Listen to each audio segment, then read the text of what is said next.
नमस्कार. जयश्रीच पारंपरिक रेसिपीजमध्ये तुम्हा सगळ्यांचे खूप खूप स्वागत.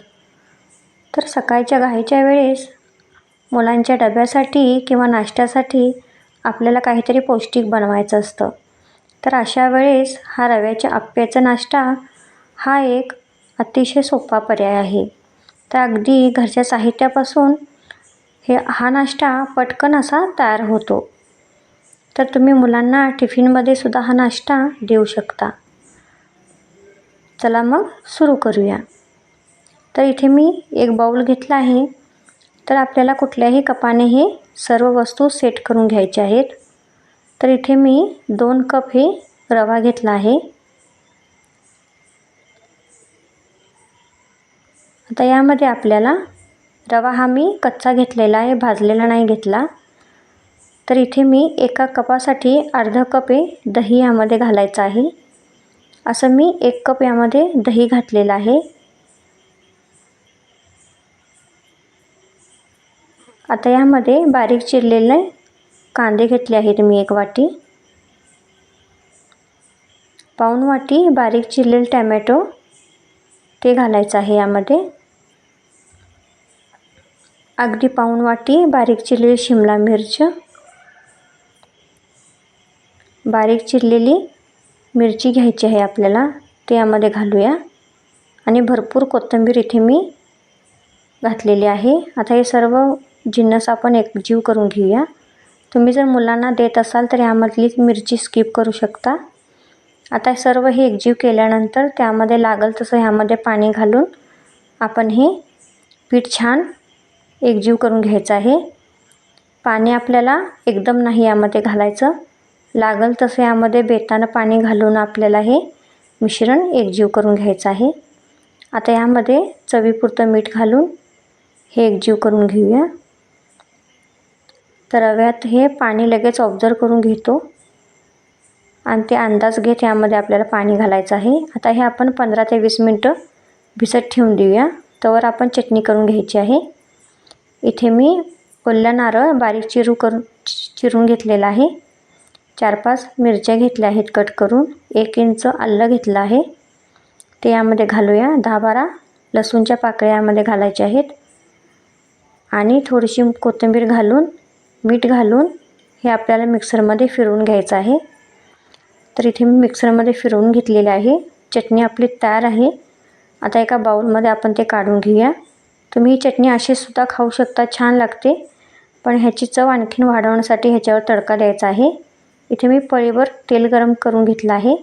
त्यामध्ये 1 चमचा मोहरी घातली आहे. मोहरी छान तडतडली की त्यामध्ये कढीपत्ता घातलेला आहे आणि 2 लाल मिरच्या घालून हा तडका ह्या चटणीवरती आपल्याला सोडायचा आहे. माझ्याकडे जिरं नव्हतं म्हणून मी नाही घातलं. तुम्ही पाऊण चमचा यामध्ये जिरं घालू शकता. चटणी आपली रेडी आहे. आता 15 ते 20 मिनटं झालेले आहेत. रवा आपला छान असा फुललेला आहे. तुम्ही पाहू शकता मस्त असा रवा आपला फुलला आहे. पीठ भिजलं आहे आपलं छान. थोडंसं पीठ मला इथे घट्ट वाटते, त्यामुळे मी 2-3 चमचे यामध्ये पाणी घालून हे पीठ एकजीव करून घेणार आहे. आपल्याला हे पीठ अगदी पातळ नाही ठेवायचं आणि अगदी घट्टही नाही करायचं. ह्याची कन्सिस्टन्सी तुम्ही पाहू शकता, ही अशी ठेवायची आहे. आता यामध्ये आपल्याला 1 इनोचं पॅकेट घालायचं आहे. म्हणजे आपले आप्पे छान असे जाळीदार आणि स्पॉन्जी बनतील आणि खायला पण खूप छान लागेल.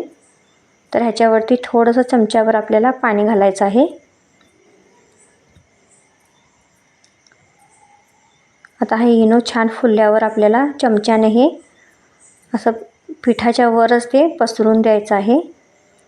म्हणजे ते पिठामध्ये छान एकजीव होईल आणि नंतर मग हे पिठामध्ये आपल्याला असं पळीने एका डायरेक्शनमध्ये एकजीव करून घ्यायचं आहे. जास्त आपल्याला हे नाही फेटायचं, हळूवार आपल्याला ते एकजीव करायचं आहे आणि लगेच त्याचे आप्पे करायला घ्यायचे आहेत आपल्याला. इथे मी आप्पे पात्र हे गरम करायला ठेवलं होतं. त्यामध्ये थोडंसं आपल्याला तेल सोडून द्यायचं आहे. म्हणजे आप्पे खाली आपले चिटकणार नाही. ते चमच्याने आपण पसरून घेऊया तेल. आता यामध्ये आपण ते पीठ 1 चमचा घालायचं आहे. आधी आपल्याला साईडनंच यामध्ये पीठ घालायचं आहे आणि मग मध्यभागी घालायचं आहे. मध्यभागी हा तवा लगेच गरम होतो. तर असे मी सर्व आप्पे पात्रामध्ये हे पीठ घालून घेतलं आणि ह्याच्यावरती झाकण ठेवून आपल्याला 5 मिनिटं ह्याची वाफ काढायची आहे. 5 मिनिटानंतर आपण पाहूया. आता हे आपल्याला उलटून घ्यायचे आहेत.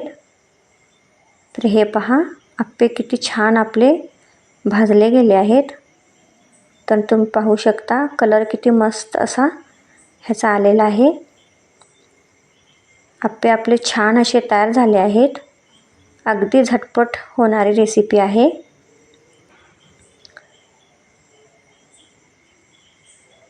चटणीसोबत तुम्ही हे मुलांना देऊ शकता. अगदी चटणी नाहीच करायला भेटली तर टॅमॅटो सॉससोबतसुद्धा हे आप्पे खायला खूप छान लागतात. असे मी दुसरेसुद्धा आप्पे घालून असं तयार करून घेणार आहे. तर सगळ्या भाज्या आपल्या घरीच असतात. तर घरच्या साहित्यापासूनच हे आप्पे आपले तयार झालेले आहेत. अगदी झटपट होणारी रेसिपी आहे. तर माझी रेसिपी तुम्हाला कशी वाटली, तुमचे अनुभव माझ्यापर्यंत नक्की कळवा.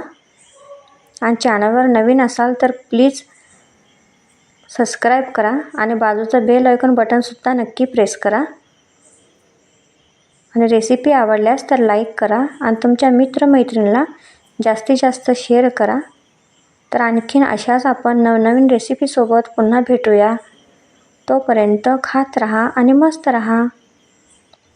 धन्यवाद.